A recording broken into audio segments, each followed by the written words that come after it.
All right, we are about to start our last panel for the BDC conference.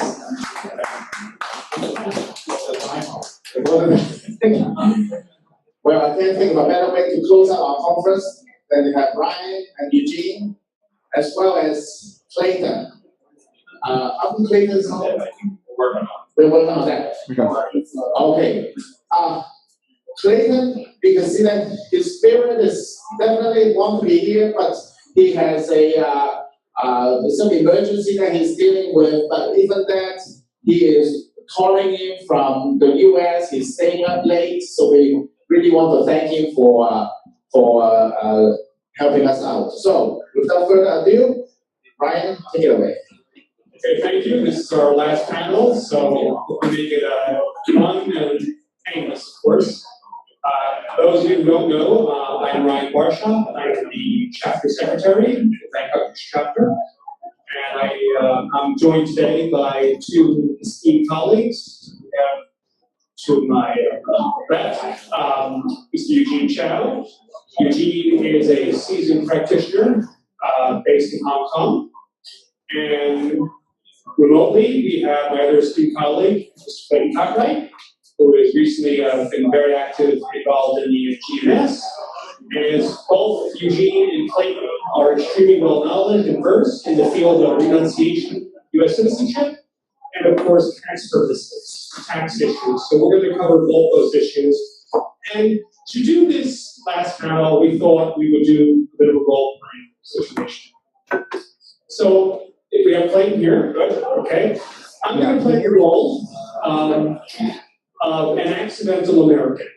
I became an American citizen because my father was studying for his PhD at Harvard.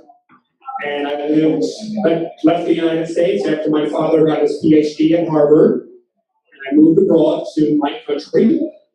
And I am very, very, very, very wealthy. And everybody loves me. I should know everybody loves me because they keep on calling me sir. And I have an army of household help. And my nannies who have been my household help, their mothers were the household help, and their mothers were the household help. So the whole family of generations has been my household help. I have many, many nice cars. I'm a member of the country club, and everybody loves me. I've been to the nicest, finest schools. And did I mention everybody loves me? Yeah, everybody loves me. And I honestly believe, because everybody loves me, that the law doesn't apply to me. Because in my country, what we do is when there's a problem, we just shell out some money and the problem goes away. So, I am the accidental American, but I've been told by my tennis buddy at the country club that I may have a tax issue. And I said, well, maybe if I can get rid of my citizenship, I get rid of the tax issue. So I go to the offices of Chow and Cartwright for guidance, and I pay them a consultation fee because I am very, very great law partner. He loves me. So let's continue. Let's begin. So I walk in, I get past the secretary, I give my American Express Platinum card for payment. We don't take credit cards as well. No, we don't either. Cash only. Lots Private of bank only. Very wealthy, very lovely. And I get past the paralegal, and then I'm surprised. I thought I was seeing Mr. Chow, but apparently I see Mr. Chow and Mr. Cartwright in the same room. So maybe because I'm so wealthy and very loves me, that's the reason why I'm getting two lawyers, the price of one. Well, tax as well as immigration consequences. So we got the special guy all the way from Georgia phoning in so that we could bill you double. He's going to talk to you about the tax consequences of being an accidental American, while I talk to you about the immigration consequences. Which is more painful? Well, I think the tax lawyers often ignore or forget about the fact that when a person gives up his citizenship, he's like any foreigner knocking on the door trying to go back in. And a lot of times, people get all caught up with the tax consequences of exiting from the United States without taking into consideration post-expatriation what they should be doing. How much is it going to cost me? Well, depends on how complicated your case is. Well, this is confidence, right? Of course, attorney-client privilege. Everything is confidence. in confidence. Okay, well, the law doesn't apply to me, so I never pay taxes. But I make a lot of money, but I don't pay taxes. Wow. There could be criminal penalties or Clayton. Even though the law doesn't, I'm not going to put the fear of God in you, but Clayton is going to talk to you about. Right. And so this is probably appropriate. Can you hear me? Everyone, can you hear me? Yep. Okay, great. So this is probably very appropriate that I'm out on the screen here like some Orwellian figure, okay? So from the perspective of the fact that the client's coming into the office and saying, well, gee, I've never filed a U.S. tax return. Well, it depends upon whether or not that individual actually knew. And Eugene whether they actually knew as the U.S. citizen, whether or not they were required to file such a return. And so to the extent that the person said, well, thanks for telling me, I never knew, and that the basis of that knowledge is reasonable, he's not BSing you from that perspective, then we have a discussion about bringing him into tax compliance going forward. And then we can go down an avenue of doing such a tax review to see if the person's in a situation where in such a situation, what would happen if the person gave up U.S. citizenship. And what I mean by that is that there's two costs that we look at here in terms of renunciation. The first cost is one of bringing the individual into tax compliance. When one gives up U.S. citizenship, a proper tax review involves looking back to see if the person's in compliance with filing their income tax returns or gift tax returns, not employment tax returns to the extent they have such an issue with the United States, and particularly, of course, the foreign bank account report, what's now officially called Treasury FinCEN Form 114. Always we call it the FBAR. And so the individual may come into your office and say, gee, I did not, I didn't know you performed the review. What if the individual comes in and says, oh, yeah, someone told me about that about 5 or 6 years ago, and I just sort of got around to dealing with it. So I thought, you know what, no big deal. I'm never going to go to the U.S. anyway, whatever. Then you've got a different animal. And so from that perspective, the different animal is one of criminal tax issues, such as what Eugene has mentioned. And so from that perspective, everything sort of goes into freeze from the standpoint of the tax lawyer in terms of the renunciation. Why? Well, it's a big, fat, practical reason why. Because you certainly don't want to be negotiating with the IRS, and I mean now, after September of 2018, which we'll touch on here. You do not want to be negotiating with the IRS about past due filings when you have renounced your U.S. citizenship. You've got a big, giant, fat monster target on your back when you do so. I would never want to advise a client to renounce if they've got outstanding criminal tax issues. Okay? I mentioned the second cost. The second cost, of course, is the exit tax. And we'll get into that a little bit later as well. But the question is, once you become into compliance with the U.S. system, is there going to be a cost to renunciation of citizenship? And there may be a cost. It may be that you trip the wire for one of those issues, in one of the 3 tests that cause you to pay a U.S. exit tax, or what's basically a deemed sales tax deemed capital gains tax on a deemed sale of your assets on the day before you renounce. Well, now as the client, how much money are you making every year? Well, is that how much do they know that, or how much really? I think before we proceed, as Clayton pointed out, you are supposed to be in compliance for at least the last 5 years. And if you didn't really get much income because you're living off the largesse of your father, maybe filing the back taxes will not result in too much damage to you. Late payment penalties, so forth, interest. Well, what my father did, after he got his PhD at Harvard, he set up a big multinational company. And after I got my degree at a very, very expensive university in Asia, he did gift me and made me CEO, even though I wasn't qualified at all basically run a McDonald's, he did maybe qualify to run the big company because I'm the only son and he knows that he's never going to have heir.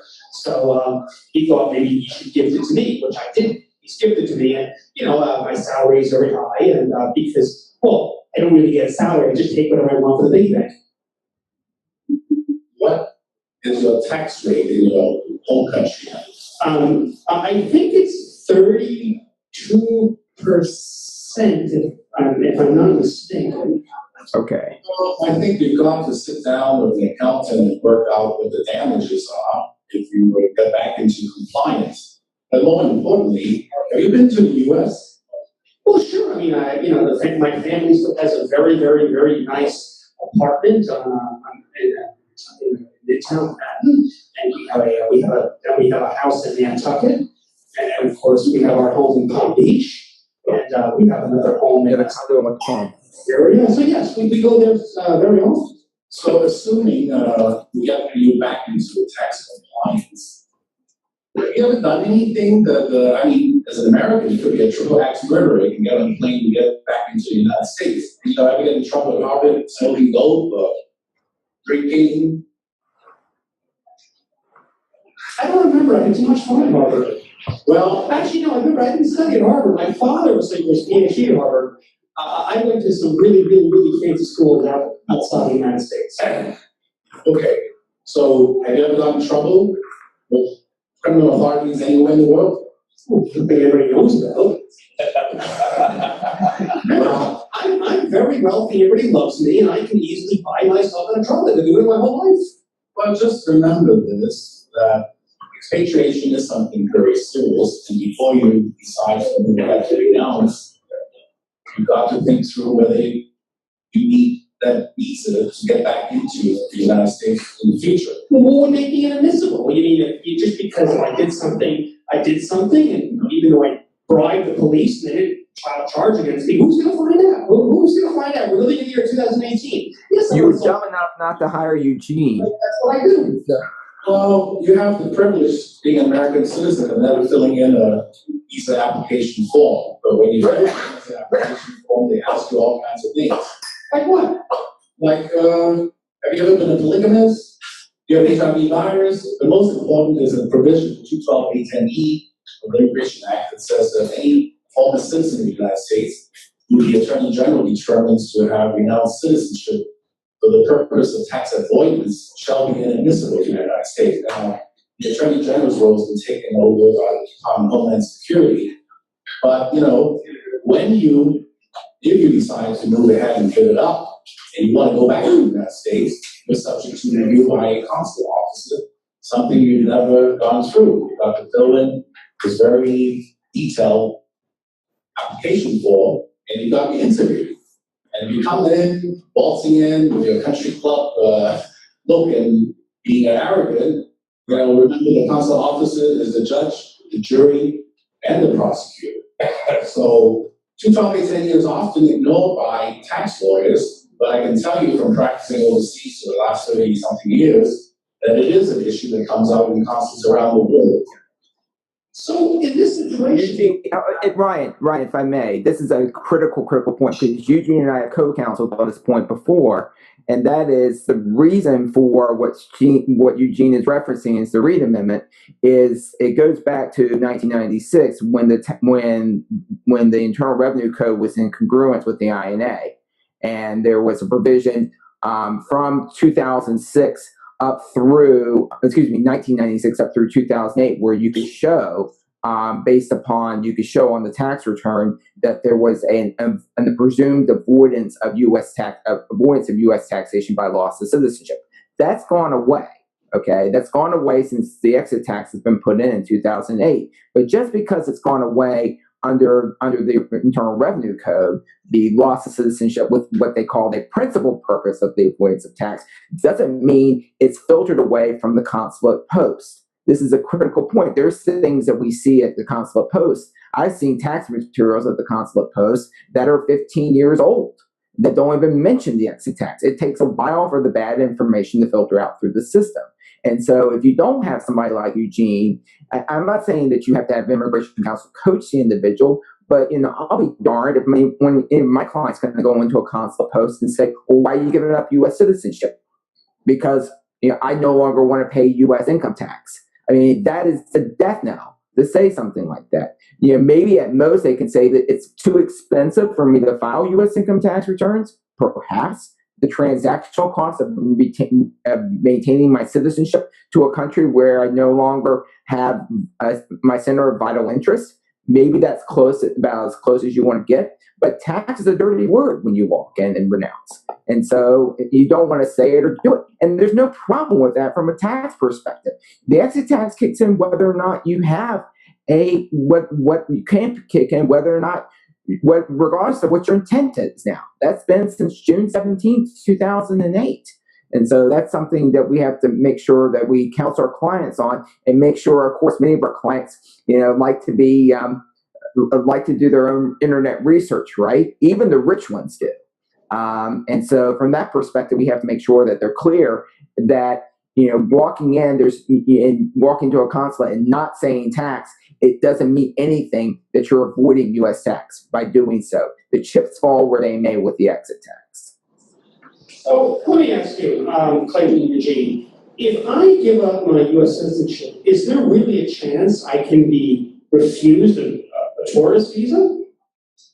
Well, just a few months ago, a business lawyer called me up because the 85-year-old lady gave up her passport about 6-7 months ago, and she wanted to go to her grandson's graduation from UCLA, and the officer said something to the effect that, "Well, you shouldn't have given up your passport because I don't have to give you a visa. It's a privilege to be an American, and I'm not going to give you a visa." 214B.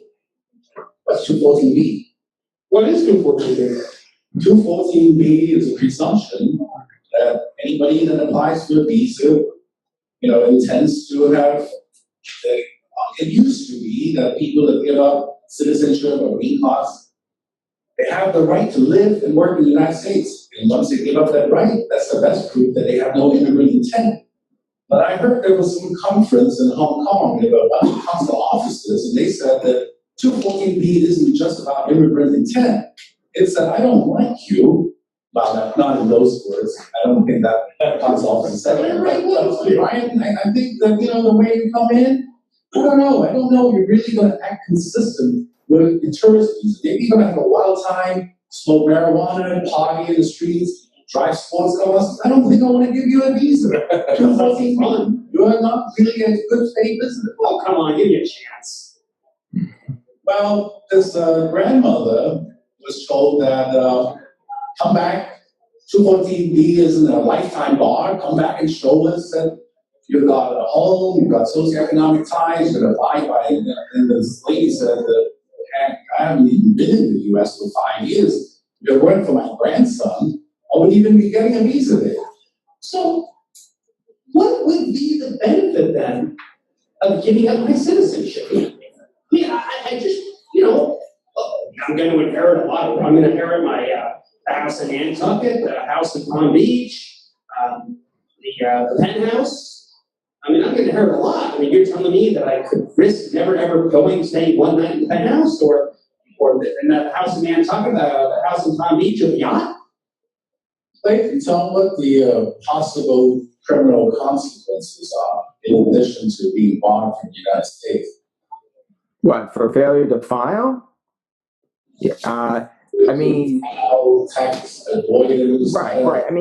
Right. So yeah, the issue comes up, from the perspective of, I think, Eugene, what you're driving at here is the intervening question, or the intermediate question of, well, how are they going to find out? Right? Or, I'll keep my citizenship, and how in the world, if I don't file returns, or I only start filing concurrently, how will the Internal Revenue Service find out here? And frankly, this is a term that we mention all the time at BDC conferences, and that's FATCA, right? The Foreign Account Tax Compliance Act that is triggering over 90, maybe I think it's a little over 100 now, intergovernmental agreements on tax information exchange. There's one between the U.S. and China. And so from that perspective, congratulations. You now live in the world of 2018 and the world of big data, right? And so you tell your client here, okay, well, first and foremost, I never advise a client on how to evade the U.S. system. But they sort of ask the question indirectly. Well, it's a lot of costs that could be involved. I see that you're going to bring in the accountants or whatever, particularly if the individual's non-compliance has been what we deem non-willful, that they've known for a while and they've evaded. We're talking, prior to March of 2018, we were looking at least 2 years to bring such a person into the U.S. tax system. Now it may be much longer than that. And I say that because we used to have something out here, or we still have something called the Offshore Voluntary Disclosure Program that allowed willful evaders to come into the U.S. and come into tax compliance with the U.S.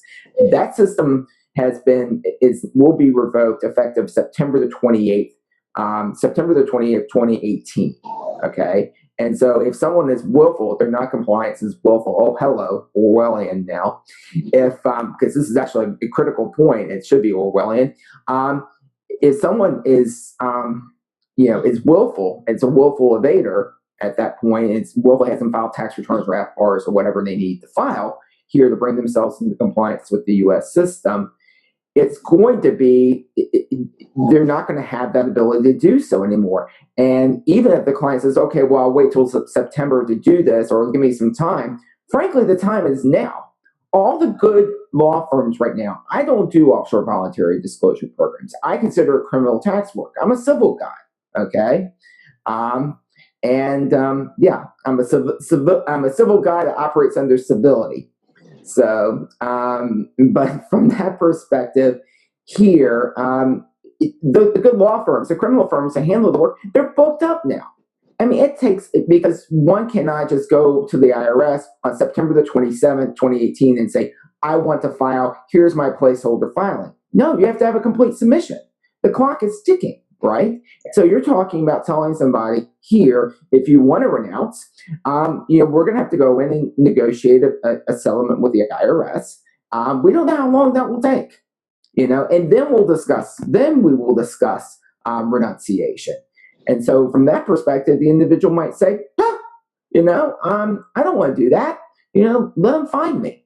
And at that particular point in time, it is something to consider whether or not that individual should still be your client, and particularly if they're that far away from coming into tax compliance, renunciation is going to be 2-3 years down the road to even consider. So I'll see before the two of you, Ellen, but there's another point to bring into play. The other thing to consider, Ryan, is that there are rewards given to, you've heard of this case in 2008, they lobbied UBS, LGT, which is Sign Bank. So all these Swiss banks, if you have an offshore account, they turn you in. I think this guy Berkeley got $108 million US for turning you in. So if you say that don't you just forget about everything, unless you've done things in such a way that no one knows you're American, but if you were born in America, that's a dead giveaway. You want to open a bank account anywhere, you have to know your customer rules. They'll say, you were born in the US, show me a certificate of loss of nationality. Otherwise, we're not going to allow you to open up a bank account. And furthermore, we're going to turn you into the IRS. What about if I just move every single thing I have to one of my friends who is not a U.S. citizen, and they can keep it. I trust them and everything, and we're members of the country club together. And then maybe I'll just say I lost my passport. Maybe I accidentally got rid of it. I'll just use my passport I use for other countries. Wouldn't that work? You mean a sham transaction? Well, in the United States, CBP may say, hey, there's a federal law that you're supposed to use an American passport. Unless you can show me you're not a U.S. citizen, I'm not going to allow you into the U.S. So you're never going to travel to the U.S. again? I don't know. I like that house. And if you don't do anything, that's called the ostrich approach. It's a time bomb. So you could you're a young guy, you should clean it up, and then give it up. Well, Mr. Cartwright was mentioning to me, you know, the process of renunciation based on someone like me that has, you know, my tax bill is not cleanest, I'll admit that. It could take, you know, a couple of years down the road, right, Mr. Cartwright? Well, it could, but let me. I'm all doom and gloom, right? Because it's nighttime here on the East Coast. But let's put a little ray of sunshine into place. It's very possible that the individual could be, their non-compliance could be non-willful, and there's two ways really. The first way is sort of going away right now, and that is they just didn't know, and until they had a consultation with Eugene and me, for example, they didn't know. They just thought, okay, I'm paying taxes in my home country here. I'm not living in the United States. Almost all first world countries tax on the basis of residency only. On residency, not on citizenship. So, you know, I just didn't know. That's one. Now, the IRS has been engaged in a concerted information initiative over the past 10 years since UBS, particularly since UBS, to be able to dispel that myth. But there's a second method, okay? We went to another firm. We went to the firm of Barshop and Associates, and Barshop and Associates told us, oh, it's okay, okay? You didn't have to file, okay? And so I relied upon Barshop and Associates. We still see a lot of that. Now, of course, not Barshop and Associates, but we see a lot of CPAs out there who think, I can say this, I can criticize CPAs because I am one. Okay, first and foremost, but CPAs out there who think, and other accountants, enrolled agents particularly, who think that the mere fact that they have international clients means they practice international tax law. That is a myth, complete myth. Okay, so they don't know, and they give them advice that is flat out wrong. Okay, it's incorrect, and they rely upon that advice. Okay, and then they come into your office. That's non-willful non-compliance. You know, and you can come into compliance there, and we bring people into compliance within 90 to 120 days while renunciation is going on. Okay, so if someone has that, you know, is able to go into this program known as Streamline, we do a Streamline review to make sure the individual qualifies for Streamline, and then, you know, at that particular, if they do, then we do an exit tax analysis, and then we're able to, you know, put them on parallel tracks. And so the tax compliance work can go on while the tax compliance work can go on while the renunciation is in place. Because I have until, you know, probably October the 15th of the following year to get the tax affairs in order. That's a lot of time, you know, to have until October 15th of 2019, as long as I can do this under the Streamline program, meaning non-willful non-compliance. Either I didn't know, or I relied upon some doofus who told me I didn't have to worry about it. Clayton, while we're on that topic here, I've heard that from people, you know, at the country club, that the federal government could take away my passport if I owe more than $50,000 in taxes. Is that like a fairy tale? Well, no, it's not a fairy tale, but it goes to a levy or lien. And so, I mean, to the extent there is a levy or lien, you're not able to obtain a passport or renew your passport. That's true. The question is, are you at that, you know, have you gotten to that moment, to that particular moment? And I'm not one to say to individuals, okay, it's, you know, don't comply or don't worry about it because it's rarely enforced, but I haven't seen it. Eugene, have you seen it? Because I have not. I have not seen the threat of that. Particularly clients that come to me at that point, they haven't gotten to the point of levy or lien, because if they have gotten to the point of levy or lien, I can't take them into Streamline. I have to put them over into, you know, I have to send them over to a criminal tax lawyer to handle either offshore voluntary disclosure or negotiated the negotiated settlement. Because once the government tells you you're on the hook, buddy, for this tax bill, you know, you don't have Streamline, or you have to go in and negotiate it at that particular point in time. And so you're not even at the point of levy or lien. I haven't seen the plan deny the extension of the passport because of the tax lien, But I do have clients applying for alternative citizenship and the due diligence of acquiring the other passport. Some countries in the Caribbean, for example, are very afraid of the U.S. And even though there's a legitimate dispute, just like our President Trump, fine is under audit, is in tax court litigating. He's a hedge fund portfolio manager. He has a legitimate dispute with the IRS as to whether something his uncle gave him is a gift or income. And he spent like $250,000 US in legal fees for a tax lawyer litigating the issue. And I was trying to get him another passport because the only passport he has is an American passport, and the Caribbean country involved, will be nameless, is so scared of the US government that they just said, why don't you pay up? I said, by that theory, why don't we pay up all our obligations and mortgage on homes, cars, everything?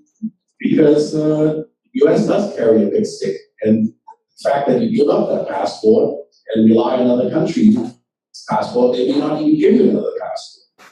Okay, so suppose I hire the firm of Cartwright Chow, and Mr. Cartwright comes up with taxes.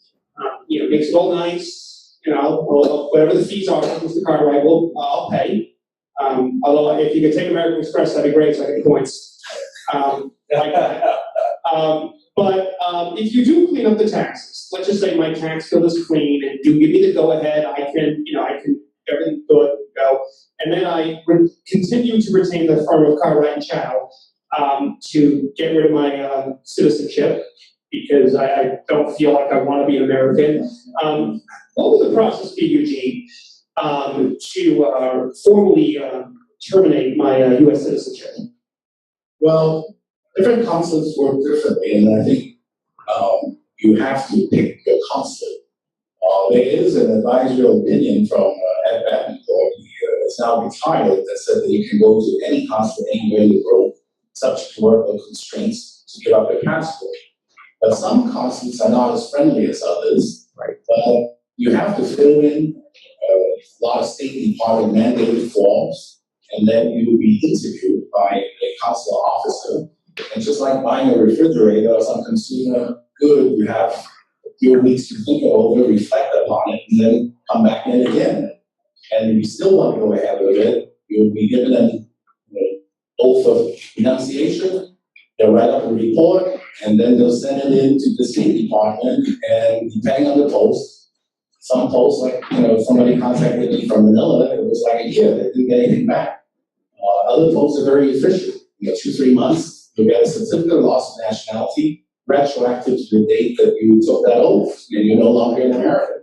Then you're free to apply for a visa to go back to the United States.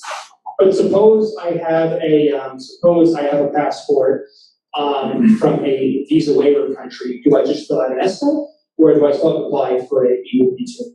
Unfortunately, the software for ESTA is such that when you check off that you were at one time an American citizen, they make you go in to submit to an interview. And the same thing has happened recently to the BS-160 form. What happens is that the computer will say that you cannot proceed unless you check off you were an American citizen. I pointed this out to the U.S. consulate in Hong Kong. But, sometimes it takes the State Department a year longer. But basically, as soon as you check off that you were an American and you had an American passport in time, they won't let you fill in the rest of that form. So you have to say no, and the lawyer should write a letter saying that, look, we are not trying to make a material misrepresentation as to whether our client was previously an American. It's just that your software says error. You cannot proceed once you check out you're an American, because evidently the State Department thinks that everyone that's American should be entering the United States, and there's no provision for someone that was formerly American. But Hong Kong is aware of it. I think it's been brought to the State Department's attention, and eventually, you could finish the process and answer everything accurately. When you mentioned the letter, are you talking, I have to give that to the U.S. consulate in Hong Kong, or the U.S. consulate anywhere, or do I give it to the border police upon arrival? Well, I make sure that the client says to the consular officer, I want this letter to be to scan it as part of my visa application form, because I don't want to have a hassle on the entry with a CDP officer who says that I lied, that I previously was American, and I didn't disclose that when I applied for my visa. Okay, well, I do have to make an admission here. Yes, I did commit, several, violations of the law, over my 39 years of existence, and, 39, and, but no one knows about it, at least for now, because I've been giving them plenty of hush money as part of the deal I have. What happens if I do give up my citizenship, and later, down the road, they find out about these crimes that I committed? Could I be banned? I mean, or would no one really care? Well, it depends on what kind of crime it was. I have a case right now involving a very simple marijuana charge.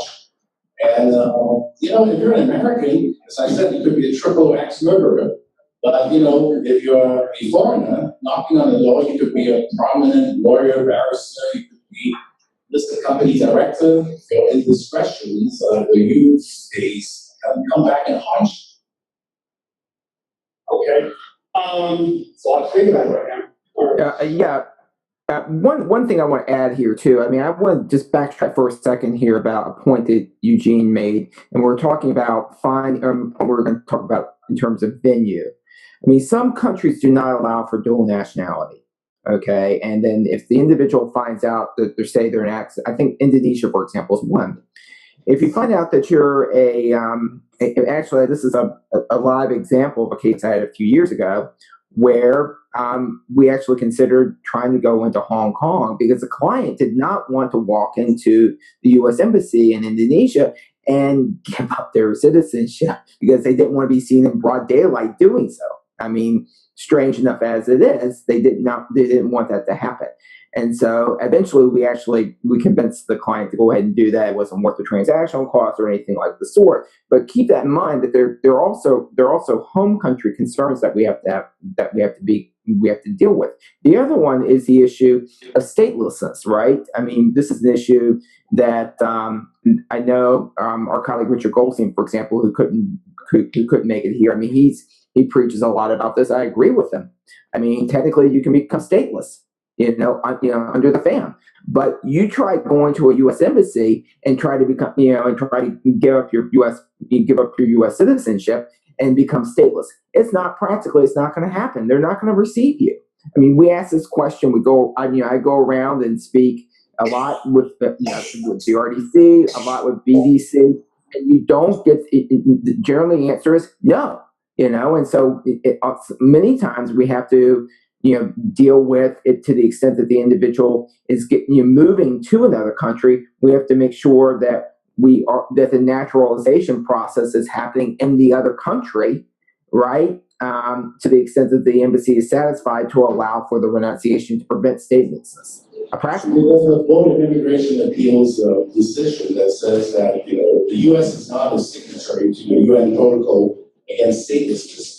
So you can become stateless if that's your choice. It's one factor for the State Department to consider in deciding whether to approve the certificate of loss of nationality.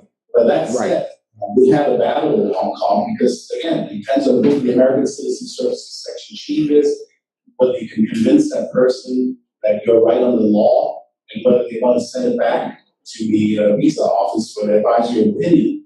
So you want to give up your passport in a country where a lot of people give up citizenship. It's not unusual for consular officers that have spent 15, 20 years, in different posts in the world where everyone covers an American passport. And it's not unusual for 15,000 American immigration lawyers. I dare say maybe only a dozen have actually ever handled an expatriation case. Everyone is so fixated in the American Immigration Lawyers Association helping people go into America. They don't realize that for many people, they want to exit and live elsewhere. On that topic, Clayton and Eugene, here's a hypothetical that I've had a colleague handle before. A situation such as, suppose we have an American citizen who has had children in the United States, children abroad. The children receive their consul reports of birth abroad. The U.S. citizen and expatriated receives his lost certificate. Would that child still be eligible for a CRBA, or is that not possible because they were not a citizen at the time of the birth? If the child was born when one of the parents was still a citizen of the United States, that's November 14, 1986, it's the time they changed the rule. So if you have 5 years in the US, 2 of which are after the age of 14, your child would still be a citizen, even though you gave it up. I've had clients give up their passports, and later, when the child wants to study in the United States, we've gone back to the US consulate, applying for the passport, saying that I didn't come in for my CRBA at the time because I didn't think it was important, but my dad was an American at the time of my birth, so the child would still be qualified for citizenship. But Not at the time of, no, if the child was born when after the US citizen parent renounced. then there's no transition.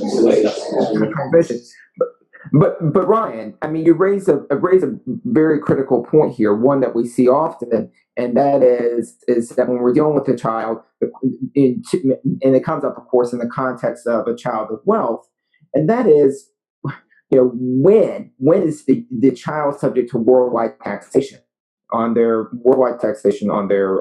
U.S. income? And keep in mind that this isn't just any old child. This is a child who may have been gifted $10, $20, $30 million over the years, and it has a consistent income stream, or at least one that would involve significant U.S. tax compliance. It's not at the time. The misnomer is at the time of going out and proving up the citizenship. No, it's at the time of transmission. And there's a very, very simple. It's a very, very simple reg. It's very easy to remember. Internal Revenue, Treasury reg, under section 1 of the code. Section 1. Okay, easy enough. Okay, 1 is the loneliness number, and it's true in this case here that it defers to the INA. So one cannot say that, I don't have any tax obligations to the United States because I didn't pursue my U.S. passport until I was age 19, until I was age 20. Okay, it starts back to the point of transmission. That's when it occurs. And so it's very important to keep that in mind, because sometimes you'll have a client like this who'll come into your office and say, if I have U.S. citizenship, I'm going, if I pursue it now, then it's going to trigger tax consequences. Either it was transmitted or not, regardless of what happens, they still have a tax problem if they haven't filed returns, and then we're supposed to. Boris Johnson, for example, a good example. That he's a British national. He just happened to be born in New York City. But eventually he expatriated. He had to pay an income tax on the capital gains, even capital gains on the residence he owned in the UK. And it doesn't matter that you never applied for the passport, as Clayton points out, or that you never registered your birth. If you are, you're either pregnant or you're not pregnant. So if you're a citizen, you are a citizen, even though you don't have the evidentiary proof that you're a citizen, such as a birth record or a CRBA or a passport or nationalization certificate. You're still a citizen, depending on the facts at the time of your birth. Right. Okay. So in that situation, we've covered a lot of information so far. To go further into our analysis here, when I address a situation like what I have is, I'm no longer going to be the arrogant, wealthy, accidental American. I'm actually going to be Ryan right now, the Secretary of the Bangkok District Chapter, who is somewhat professional. I'll try to be. Okay, I will try to be where the different background. In this situation, it's because I personally have handled multiple citizenship cases, multiple expatriation cases in my post that I focus out of. And one thing also to consider, we talked about second citizenship passports. I mean, what happens often, I've had this happen multiple times, is we had U.S. citizens who, every case I've handled has had second passports, but a couple of my clients have actually received citizenship through investment in an unnamed country. So far, they've had no issues getting their 10-year visitor visa, their citizenship, their country, their second passport is listed as 120 months, 10 years on the state reciprocity table. But could that still be an issue later on? That's why it's very important to take the consulate where hopefully you're a resident of. I've represented lawyers in very big firms that make megawatts and who are now CEO of family offices and so forth. And even though they're lawyers themselves, they could be a good M&A lawyer, they could be a good, commercial lawyer. But in getting rid of the passport and getting another passport, some consulates or embassies are very prejudiced. As soon as they see a St. Kitts or a Caribbean passport, they say that, hey, you're one of those. You're going to put this case into administrative process. So it really, behooves the practitioner to be very careful picking the consulate and preparing the client, because sometimes, just reviewing on the tax returns that your base income is 150,000 US a month and the consular office maybe 75,000 a year could trigger prejudicial adjudication of the case, and the case will just get delayed. Luckily, in the deal, sometimes they can't get you on the 212-810, and I had a couple of cases recently that went to the advisory opinions office. Again, it depends on the will of the consular officer. And sometimes it's not a rogue officer, it's just a new officer that has never been in a post where they've seen an American give up a passport. And they say, wow, you gave up a passport. And let me talk to my supervisor. He comes back and said, oh, I'm sorry, I can't give you a visa because you're inadmissible under 212-810E. And it takes 6 or 8 months to go to get a legal net to get an advisory opinion back saying that, hey, the role of the consular officer is very limited. They never had implementing regulations to 212-810E. And, Ryan asked me to write an article, which I did, which is in the materials, because so many immigration lawyers in the U.S. is fixated in helping people get green cards, getting naturalized. But there is a lot of law on this subject, and consular officers are not supposed to take the lead role in making a finding of inadmissibility. They're just the messenger to pass it on to Treasury, and DHS is the agency that should be making that role. So this article summarizes, and I think that Senator Schumer tried to pass an expatriate law to have a presumption that if you have a certain net worth, you pay certain taxes, you're presumed to be inadmissible, but that never got anywhere. And we still have a country where, there is a choice. But many Americans that practice only in the U.S. think that only fat cats are trying to get out of the U.S. tax system. And there could be a school teacher, it could be people that have been living abroad, they've settled, they got married. But, sometimes Hong Kong, for example, takes 7 years to become a nationalized Hong Kong SAR passport holder. And that's why in the interim, some clients choose the Grenada or, St. Lucia or any of these passports because they don't want to wait 7 years of residency to acquire another passport. The other thing is that, it's a catch-22 because Hong Kong won't give you the passport for you to get the certificate of loss of nationality. And at one time, the U.S. consulate said that we are not going to allow you to expatriate until you prove you have another citizenship, which is against what the family says. And it's been clarified in the Board of Immigration Appeals decision. Yeah, just to clarify, to emphasize what Eugene stated, not everybody who's getting up their citizenship is a bad cat. I mean, there are many people I've actually been my clients who are ordinary people. We're talking, they work for the government, so they were government workers, they have a small pension, and they give up their citizenship not so much for tax purposes because they just have no ties to the United States. They left when they were young, they lived abroad, they come back. Right. Yes, twice. Yeah, right. If I may, I wanted to say there's a critical issue with that, though. I agree that they're not giving up; they may not be giving up for tax purposes, but the often I see this all the time. I don't make enough money, I don't have enough net worth, so the tax issues don't apply to me. Big misnomer, big issue that's in place. Yea, verily, the transactional costs as a percentage of their net worth may be much disproportionately higher. they may require the same amount or a similar amount of work as a fat cat to bring themselves into tax compliance because they're just darn unlucky in terms of where they have their money. So it's very clear here. So if someone says, well, gee, I don't make a lot of money, and I don't have high net worth, I don't have to worry about the U.S. tax issues, that's not true.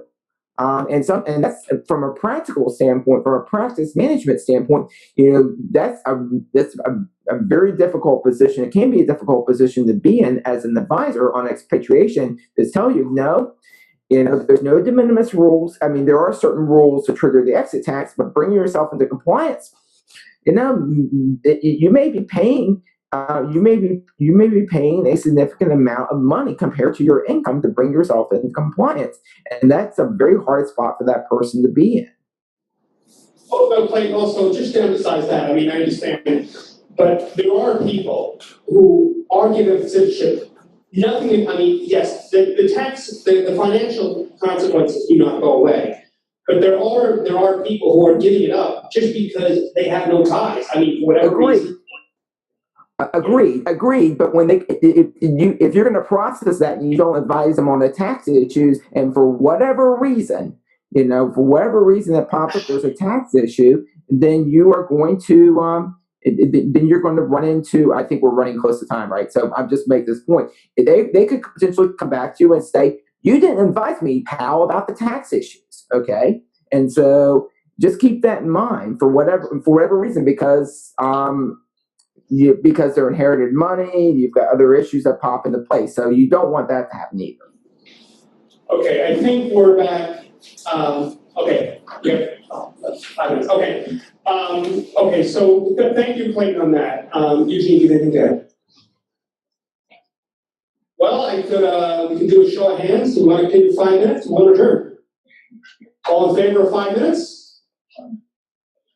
They're not hungry. Any questions? All in favor of adjourning? Any questions? Or we go for questions. Oh, no, Yes. it's adjourning. Any questions before we adjourn the 2018 day2 district conference?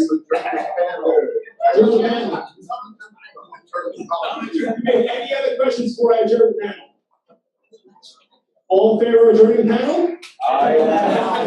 All opposed? We are adjourned. Thank you, Clayton. Thank you, Clayton.